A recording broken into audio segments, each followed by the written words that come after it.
Bonjour et bienvenue sur Storylifique, le podcast 100% outdoor. Dans ces deux extraits, sélectionnés pour te donner un aperçu de notre discussion, Antoine de Hallois nous parle des Argentins qu'il a côtoyés pendant les 2 années extraordinaires qu'il a vécues dans leur pays et d'un phénomène naturel vraiment spectaculaire dont il a été témoin dans la cordillère des Andes. Si cela te plaît, je te donne rendez-vous dans l'épisode 95 pour la suite complète de l'interview.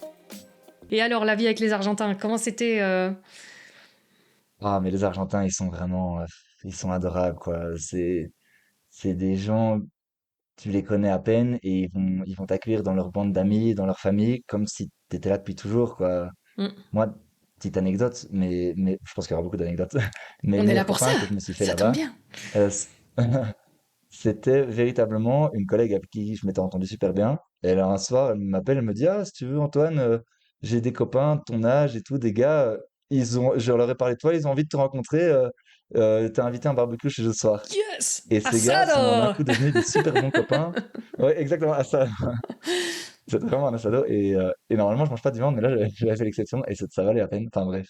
Et comme ça, j'ai atterri dans une bande de gars qui, alors qu'ils sont copains depuis qu'ils sont tout petits, on parle d'une petite ville et tout, ils ont vraiment passé leur vie ensemble à jouer dans la rue et à faire du pâté ensemble. Et ils m'ont intégré comme ça dedans.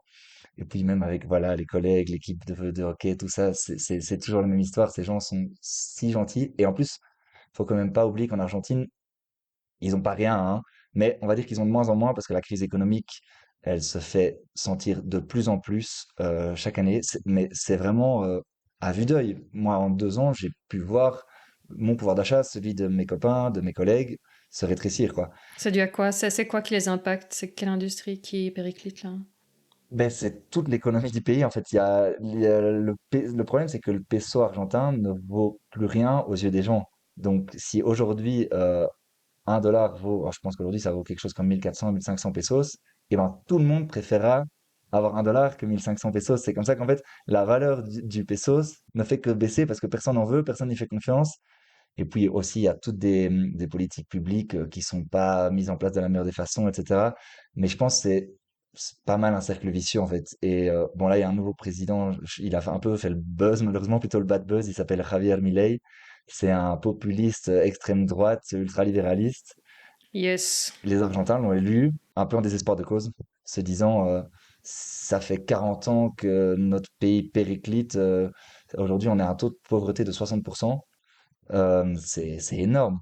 Alors que ce pays était, alors je sais plus très bien il y a combien de temps, mais je crois que c'était plus ou moins entre les deux guerres, un truc comme ça. Euh, je pense que c'était la cinquième richesse mondiale, un truc comme ça.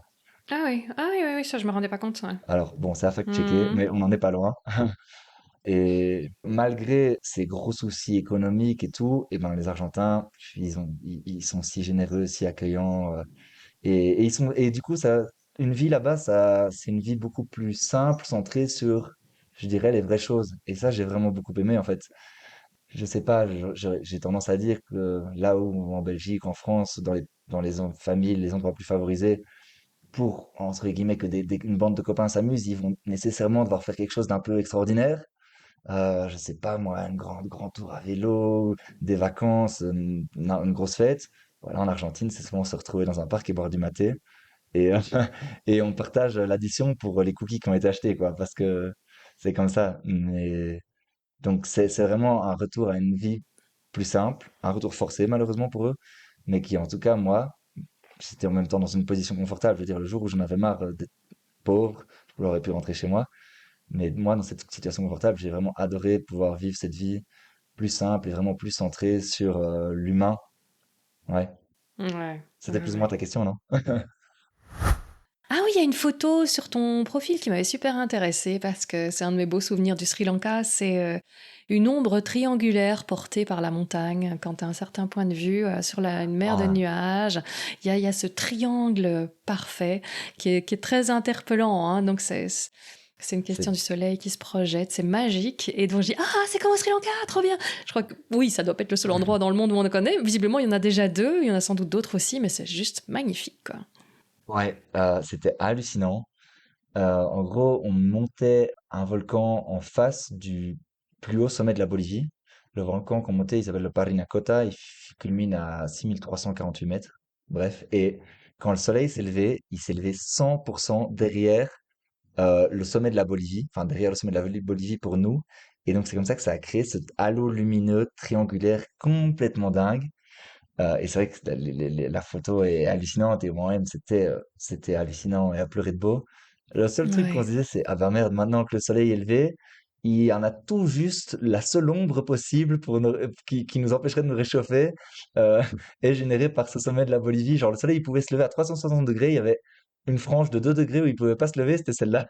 Et, et donc on a continué à avoir un peu froid. Si cela t'a plu, on se retrouve pour la version complète dans l'épisode 95 et d'office à dans 15 jours pour un nouvel épisode et un nouvel extrait qui nous emmènera cette fois sur les océans à bord d'un voilier de course. N'hésite pas à parler de Storylific à un ami ou à un inconnu pour les plus audacieux. Ce sont vos recommandations qui aident le plus le podcast à se faire connaître. Tu peux t'abonner à la newsletter ou aux réseaux sociaux de Storylific, cela me ferait évidemment très plaisir, les liens sont dans les notes. Tu peux aussi écrire un avis sur ta plateforme d'écoute, les recommandations ici aussi aident énormément le podcast. Et quoi que tu fasses aujourd'hui, fais-le bien. À bientôt.